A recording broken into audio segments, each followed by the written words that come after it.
हमारे चैनल को सब्सक्राइब करें और नई अपडेट्स के लिए घंटी के बटन को जरूर दबाएं। तकबीर तहरीमा में हाथ कान तक उठाना ज़रूरी है। सुन्नत अमल है हाथ कान तक उठाना, और कानों को हाथ लगाना ज़रूरी नहीं होता, कानों के बराबर हाथ पहुंचाने होते हैं कि आप कानों के बराबर हाथ पहुंचा दें। अगर कोई यहाँ तक उठाए, सीने तक उठाए, नमाज उसकी भी हो जाती है। अफजल तरीक़ा ये है कि हाथ कानों के बराबर तक उठा लिए जाएँ, तो अगर ये करेंगे तो ज़्यादा सवाब मिलेगा। कोई अगर कंधे तक उठा ले, सीने तक उठा ले, नमाज उसकी भी हो जाएगी।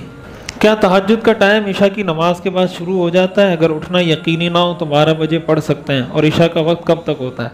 तहज्जुद का वक्त शुरू तो हो जाता है ईशा की नमाज के बाद। ईशा की नमाज के बाद मुत्तसिल भी तहज्जुद की नमाज पढ़ी जा सकती है, लेकिन तहज्जुद का जो अफजल वक्त है वो रात का आखिरी हिस्सा है, सहरी का जो वक्त होता है। जो सहरी का वक्त होता है ये असल तहज्जुद का वक्त है, और इसमें सवाब भी ज़्यादा है तहज्जुद का। लेकिन अगर कोई आदमी चाहता है कि मैं तहज्जुद पढ़ लूँ, लेकिन उसको ये लगता है कि यार सुबह में नहीं उठ सकता सहरी के टाइम में, तो फिर वो सोने से पहले ही पढ़ ले। सोने से पहले पढ़ लेगा, ईशा की नमाज के बाद पढ़ ले, वितर के बाद पढ़ ले, तब भी इंशाल्लाह उसको सवाब मिल जाएगा।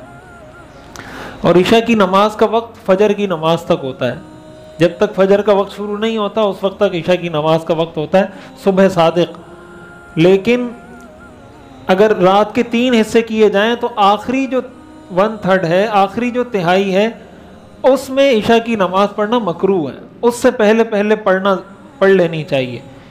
यानी मिसाल के तौर पर अगर रात का 3 हिस्से आपने किए तो उसका जो पहला 1/3 है, दूसरा 1/3 है, उसमें पढ़ लें।